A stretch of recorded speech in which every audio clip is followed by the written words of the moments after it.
Hello students, welcome to this video lecture. इस video lecture में हम लोग पढ़ेंगे laws of sets. Laws of sets को laws of algebra of sets के नाम से भी हम जानते हैं। क्लियर? ये आपका डिस्क्रीट मैथमेटिक्स का फर्स्ट यूनिट का second topic. So this is first one क्या नियम कहता है? Idempotent laws. Idempotent laws means first one is A union A equals to A. दो सेम सेट का आपस में यूनियन लोगे तो सेम ही होगा। सिंपल है। If we take a equals to 1 2 3 तो a में 1 2 3 का 1 2 3 के साथ यूनियन लोगे तो 1 2 3 मिलेगा। Same as it is a intersection a equals to a means same set के ऊपर अगर यूनियन और इंटरसेक्शन लगाते हो तो कोई डिफरेंस नहीं आता है। Clear? Second law associative law means पहले हमने a यूनियन b पे ब्रैकेट लगाया, देन यूनियन c लिया and it is equivalent to a union bracket of b union c। Clear? This is known as associative law. और same चीज intersection के लिए भी होगा। मीन्स ए इंटरसेक्शन बी पहले कैलकुलेट करो, then intersection C, it will be again equal to A intersection B intersection C. Third one commutative laws.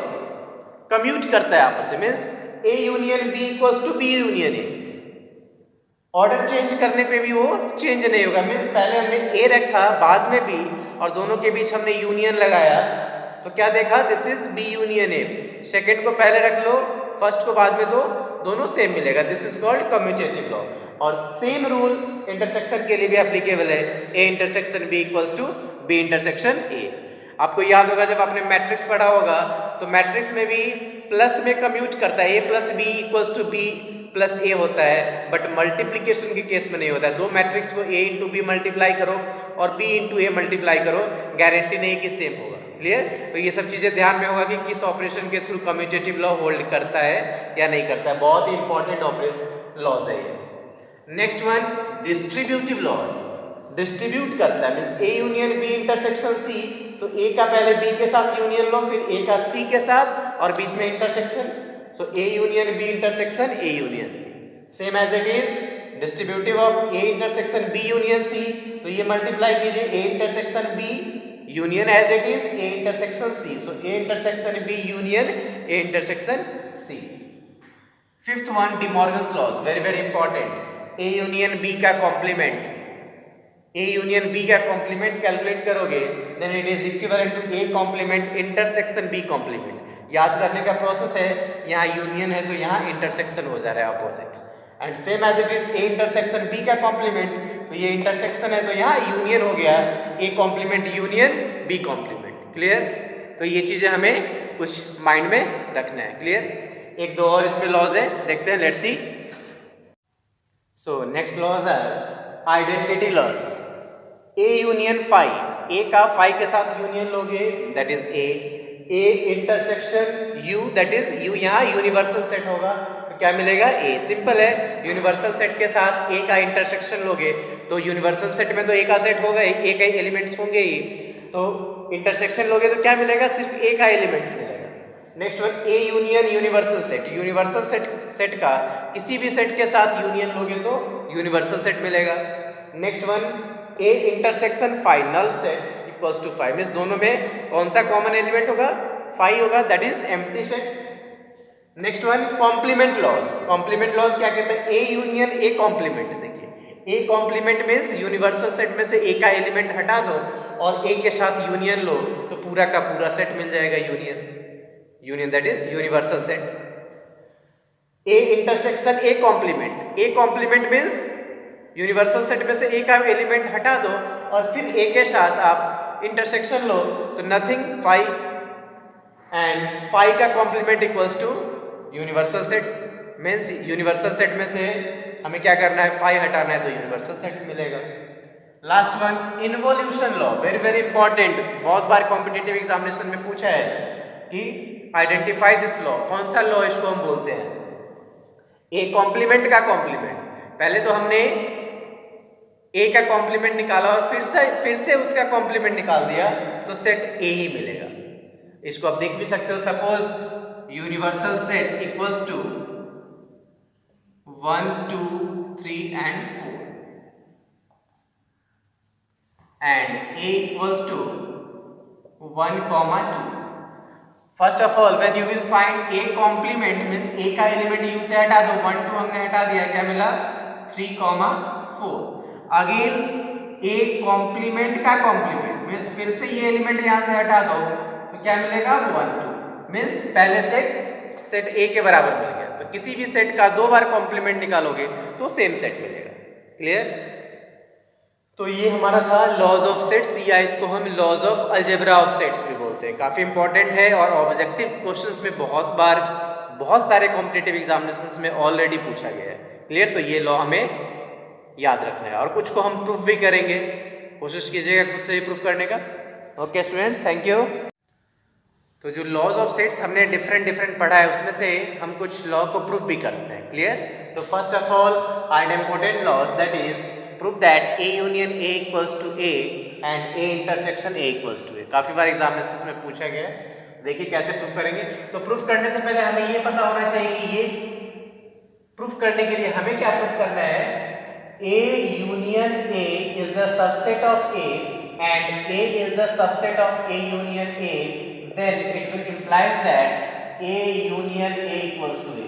ये दो चीज अगर आप प्रूफ करते हो तभी ये इसके इक्वल हो जाएंगे। मींस A यूनियन A का सबसेट है और A जो सबसेट है A यूनियन A का है, then it will be equivalent। Clear? देखते हैं proof. We know that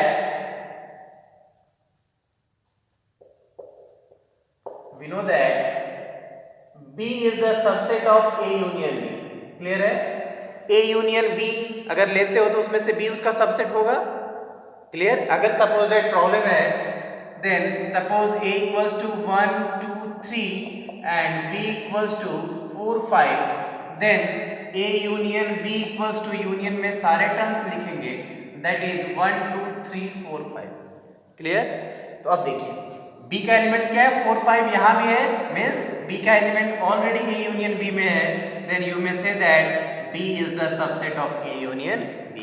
B किसका होगा? A union B का सबसेट होगा। तो इसीलिए हमने लिखा है we know that B is the subset of A union B। Therefore similarly A is the subset of A union A लिख सकते हैं। हमने B को A से रिप्लेस कर दिया। Similarly A is the subset of A union A। Clear? Now next one, एक तो हमने ये दिखा दिया, अब हमें ये दिखाना है, सॉरी ये हमने दिखाया है A union A is the subset of A। अब हमें ये चीजें दिखाना है, तो इसके लिए let X belongs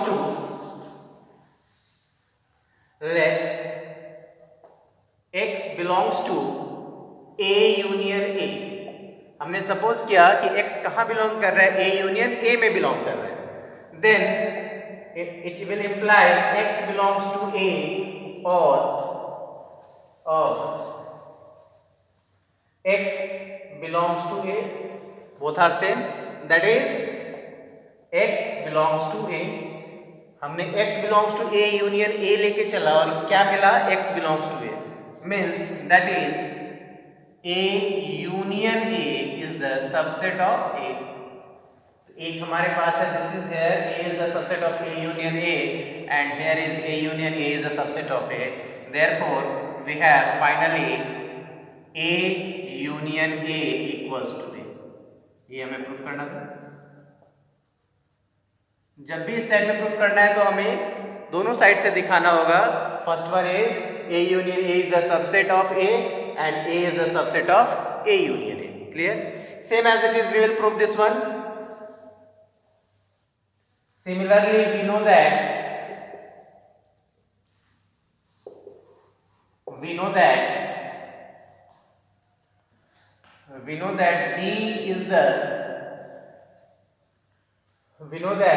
A intersection B is the subset of B होगा। A intersection B is the subset of B। क्यों? क्योंकि A intersection B में कौन कौन सा एलिमेंट होगा जो दोनों में कॉमन होगा। क्लियर? इट मीन्स सपोज समझते हैं एग्जाम्पल से A equals to A comma B and B equals to B comma C comma D, then when you will find A intersection B, you will get B। Clear? Now तो क्या होगा, अब ए intersection B ये जो है इसका subset है because ये एलिमेंट बी में एग्जिस्ट करता है, so we can say that A intersection B is the subset of B. Now next one, now replace similarly a intersection a is the subset of it. हमने b को a से replace कर दिया, so we have a intersection a is the subset of a.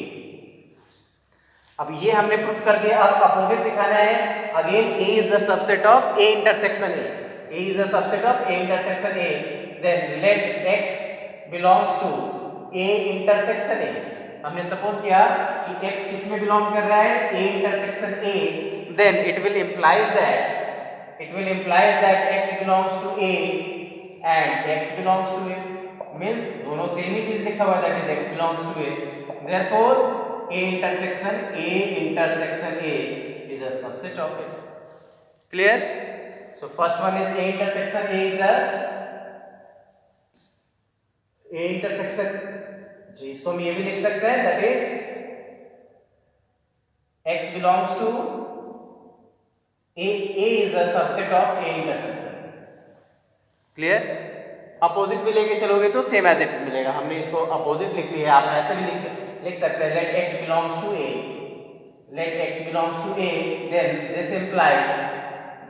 implies x belongs to a and x belongs to a, both are same, that is x belongs to a intersection a. So x belongs to a, that is a is a subset of a intersection a. Very simple, कैसे भी आप इसको proof कर सकते हो. It means एक हमारे पास ये है, this one is, therefore finally we have a intersection a equals to a. तो सेट थ्योरी में जब भी हम प्रूफ करेंगे इस टाइप के रिलेशंस को, तो ऐसे हमें प्रूफ करना है. क्लियर? बाकी जितने भी लॉज बच गए हैं वो आप लोग एक बार ट्राई कीजिएगा खुद से प्रूफ करने के लिए. Okay, thank you.